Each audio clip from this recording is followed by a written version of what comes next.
के नाम पे लोगों को ठगा गया और मुर्गे खाने के जितने छोटे छोटे कमरे। फिर सर मुझे जरूर बताएं जो आपका स्टेटमेंट जो आप अभी संविधान बचाने के बाद जस्ट आई हर्ड कि आप कह रहे हैं कि संविधान को बचाना है। सर बहुत अच्छी बात है, संविधान कैसे बचेगा सर? गरीब जनता के लिए तो आपका स्टेटमेंट है कि आरक्षण जो है SC-BC का वो आर्थिक आधार पे होना चाहिए, वो कास्ट क्रीड पे नहीं होना चाहिए। ये बहुत ऐसी चीजें सर। और दूसरा चंडीगढ़ में तो सर आपकी गठबंधन है कि ठगबंधन है सर, मुझे समझ नहीं आ रही है। एक रेड लाइट पे बाहर चले जाओ तो एक रेड लाइट पार कर लो तो पंजाब के अंदर आ जाओ तो आपका गठबंधन है। तो ये चंडीगढ़ में कैसा ठगबंधन है सर? वहां पे तो एक दूसरे की आप बुराई करें सर, यहाँ पे आ जाए तो यहाँ पे आप कहते हैं कि हम दोनों एक हैं, हम दोनों को आप वोट दीजिए, हमने इतने अच्छे काम किए। वो झाड़ू वाले अपने वोट गिनाते हैं, यहाँ पे आप अपना काम गिना रहे हैं। लेकिन मैं चाहती हूँ सर, जिन कॉलोनियों में मैं गई सर, आप जिस गाड़ी में बैठते हैं बिस्लरी का पानी पीते हैं, with all due respect sir, उन कॉलोनियों में चलिए मेरे साथ धनास में, चलिए मेरे साथ मलोया में सर, चलिए वहां पे पानी की हालत देखिए sir. They can't drink that tubewell वाला पानी, नहर का पानी वहां सर कांग्रेस ने बंद करवाया। सर ये किस तरीके की ठगी है जो लोगों के साथ हो रही है? मतलब मैं चाह रही हूँ कि sir I think we should have a good conversation and open debate. जो मुझे नहीं नजर आता कि आज संजय टंडन जी के अंदर इतनी हिम्मत है वो डिबेट कर सके, लेकिन आपने चैलेंज किया।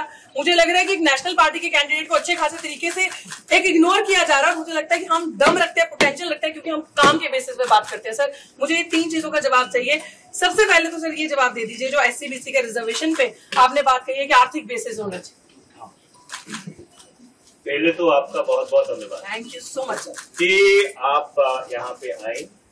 आप में ये हिम्मत है, ये शिद्दत है कि आपने अपने आप स्वयंभू आकर हमारी जो प्रेस वार्ता है उसमें शिरकत की।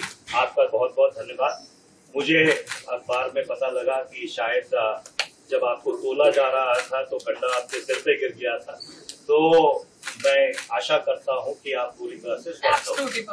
तीसरी बात मैं आपको कहना चाहता हूं, देखिए संविधान में शेड्यूल्ड कास्ट और शेड्यूल्ड ट्राइब्स का जो आरक्षण है वो संविधान ने सुनिश्चित किया। उसके बाद जो OBC का आरक्षण है वो एक ऑफिस मेमोरेंडम 1990 में विश्वनाथ, मैंने आपको इंटरप्ट नहीं किया, 1990 में विश्वनाथ प्रताप सिंह जी की सरकार ने निकाला। उसका संशोधन करके 1991 में जब डॉक्टर नरसिम्हा राव की सरकार आई, आप तो शायद दिल्ली विश्वविद्यालय में प्रोफेसर भी हैं तो आप जानती होंगी कि उसका अनुमोदन करके PV नरसिम्हा राव जी की सरकार ने उसको निकाला। और उसके बाद वो मामला सुप्रीम कोर्ट में था और 1993 में सुप्रीम कोर्ट ने उसके ऊपर मोहर लगाई और जो OBC का आरक्षण है 27% उसको अप्रूव किया।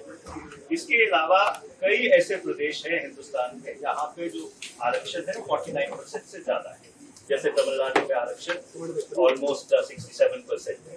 तो इसलिए जहां तक आरक्षण का सवाल है और कांग्रेस पार्टी का स्टैंड है, कांग्रेस पार्टी का और बाकी पार्टीज का स्टैंड बिल्कुल क्लियर है।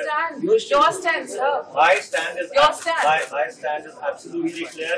My stand is the stand of the Indian National Congress and Indian National Congress जो है आप सबको देसी भाषा में समझाना चाहती है, वो संविधान के विरुद्ध काम कर रही है, लेकिन संविधान को बचाने की बात कर रही है। वो आरक्षण के विरुद्ध काम कर रही है कि आरक्षण का बेसिस जो है आर्थिक होना चाहिए, आरक्षण का बेसिस आर्थिक होना चाहिए। इनका स्टेटमेंट है, मैं आर्टिकल दिखा देती हूँ। ठीक एक दिन पहले, कुछ दिन पहले, बिल्कुल मोहन भागवत के सर प्लीज आपको अचीवमेंट करना बंद कीजिए। आप ऐसे सेंसेशन क्रिएट कर रहे हैं। सेंसेशन क्रिएट नहीं कर रहे सर, हिम्मत है डिबेट की। तो डिबेट ऐसे नहीं होता।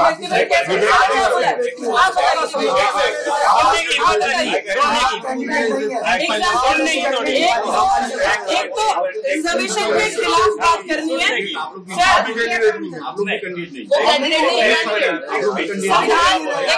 संविधान को बचाने की बात करनी है, बिल्कुल गठबंधन नहीं,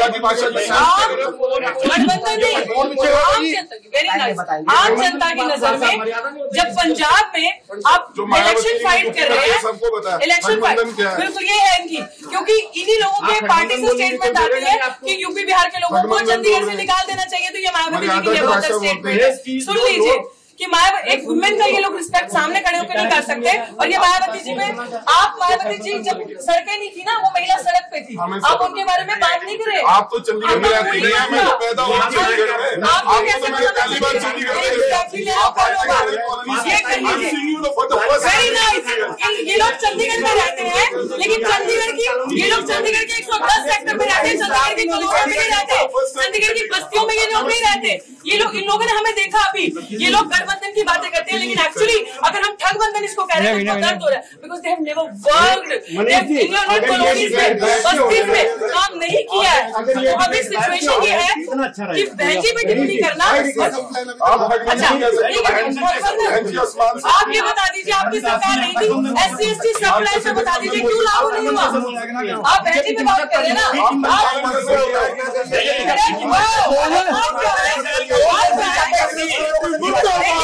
इनके पास कुछ नहीं है। अब हम बीजेपी की बी टीम बता देंगे ये काम में गठबंधन, जनता को ठगना, जनता के लिए काम नहीं करना, कॉलोनियों। ये लोग चंडीगढ़ 1 से 10 सेक्टर का दिखाते हैं, ये लोग बस्तियों का चंडीगढ़ नहीं दिखाते। जो चंडीगढ़ कॉलोनीज में बस्तियों बसता है, डंपिंग जोन खाली बीजेपी की देनी थी, कांग्रेस की देनी थी, और दोनों ही एक थाली के चट्टे बट्टे हैं। दोनों ने गरीबों के लिए कुछ नहीं किया। अब गरीबों के लिए मात्र एक आरक्षण ऐसी चीज थी जिनका उनके साथ अपलिफ्टमेंट हो सकता है। वो सोशली ऑप्रेस्ड, जो बैकवर्ड रह गए, जिनका सदियों से अत्याचार हुआ, जिनके साथ जिनका शोषण हुआ, उनको एक ऊपर उठने के लिए मात्र एक अपॉर्चुनिटी मिली। ये कह रहे हैं कि कांग्रेस का स्टैंड है, इट मींस कांग्रेस का स्टैंड एंटी रिजर्वेशन स्टैंड है, कांग्रेस का स्टैंड दलितों के खिलाफ है, कांग्रेस का स्टैंड बिग बैकवर्ड समाज के खिलाफ है। गिनती करो का ड्रामा करके ये लोग अब ये दिखा रहे हैं कि हम लोग एंटी इन सारी चीजों के हैं। बहनजी पे टिप्पणी करना बदर, इनके पास और कुछ नहीं है, मुद्दों में बात नहीं करेंगे। चलो मेरे साथ उन बस्तियों में, जिन बस्तियों में मैं जा रही हूँ, लोग रो रहे हैं स्किन डिजीजेस से, जो डंपिंग जोन बना है यहाँ पे डिड्डू माजरा के पास, लोग रो रहे हैं सांस की बीमारी से, लोगों के पास गंदा पानी, ट्यूबवेल का पानी पी रहे, नहर का पानी किसने नहीं दिया। These are the issues. बड़े बड़े जार्गनाइज्ड लैंग्वेज समझ नहीं आती गरीब जनता को, गरीब जनता जिसका वोट लेके ये लोग सरकारें बनाते हैं, भाजपा और कांग्रेस यहाँ पे। और मैं क्यों ना कहूँ मालिकाना अधिकार इतने देर से सुनिए, मैं क्यों ना कहूँ ये ठगबंधन, जनता को ठग नहीं रहे तो और क्या हो रहा है? सवाल ले लीजिए आप। कांग्रेस की प्रेस कॉन्फ्रेंस थी, बीच में आप आई हैं। मैं बीच में नहीं आई। He ended that press conference. Media आप मीडिया से हैं, देखो सवाल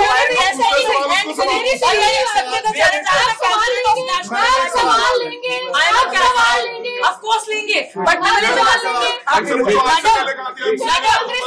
सवाल ले रहे हैं, लेकिन जिस तरीके से आप मायावती जी के एलिगेशन लगाना, आप रिपीट नहीं दिखाना, साल हो गए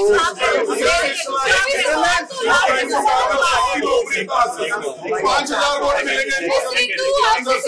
जवाब तो देखिए कि मैं इस बात का स्वागत करता हूँ कि बहुजन समाज पार्टी की जो उम्मीदवार है वो यहाँ पे आए, उन्होंने अपनी तरफ से एक राजनीतिक भाषण दिया।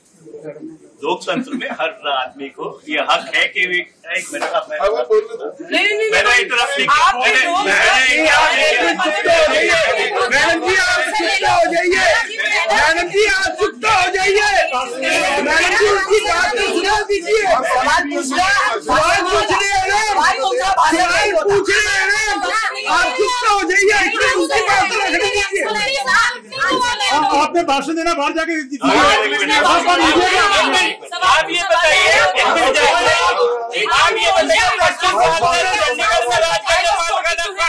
कांग्रेस बताइए कहाँ मालिकाना देके गई है, ये भी देके गई है, बताइए जवाब दीजिए, वाले बताइए। एक मिनट मैडम जी बात रख लिया, उनको जवाब दीजिए, मैडम उनको रखने दीजिए, मैडम उनको रखने दीजिए, आपने रख ली है, आप उनको बात से कर दीजिए ना, आप उनको बात तो ये सवाल है,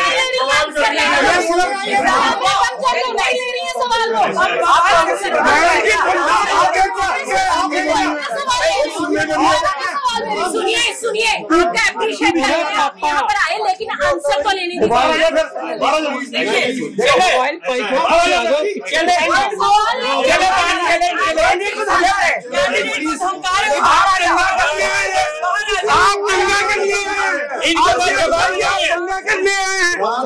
करके चली गई।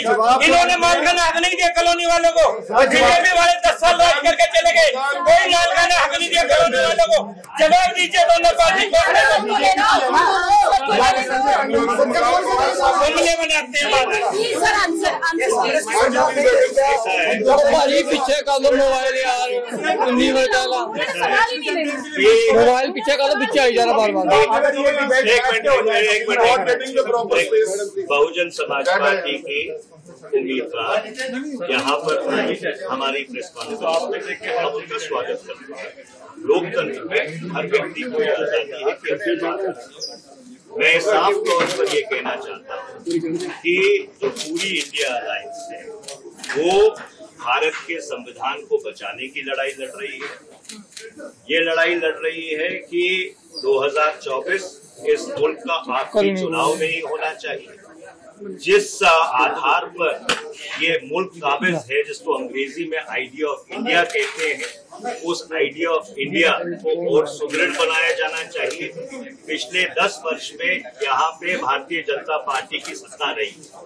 अगर कोई जवाबदार है तो भारतीय जनता पार्टी जवाबदार है। उनकी 4 इंजन की सरकार रही। ऊपर गृह मंत्री, नीचे राज्यपाल, उनके 10 साल से सांसद, 8 साल उनका कॉरपोरेशन के ऊपर कब्जा, और पिछले 10 वर्ष में चंडीगढ़ का कोई विकास नहीं हुआ।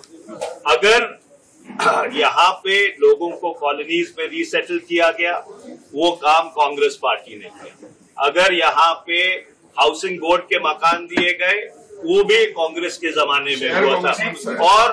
और इससे अगर मैं पीछे जाऊं, ये पंडित जवाहरलाल नेहरू की कल्पना थी कि जब वो यहाँ पे आए और ये चंडीगढ़ शहर की जो सबसे आधुनिक शहर है पूरे हिंदुस्तान में, उसकी संरचना की गई।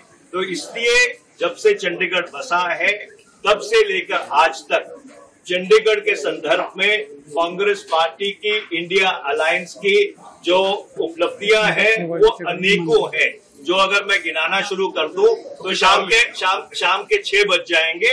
और इसलिए मैं ये कहना चाहता हूं कि इंडिया अलायंस बिल्कुल पूरी तरह से जीत की ओर अग्रसर है।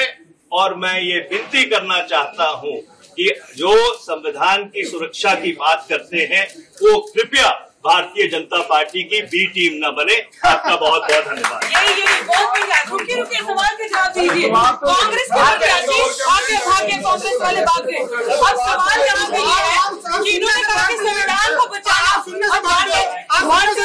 सुनिए, ये जो कह रहे हैं कि हम संविधान को बचाना,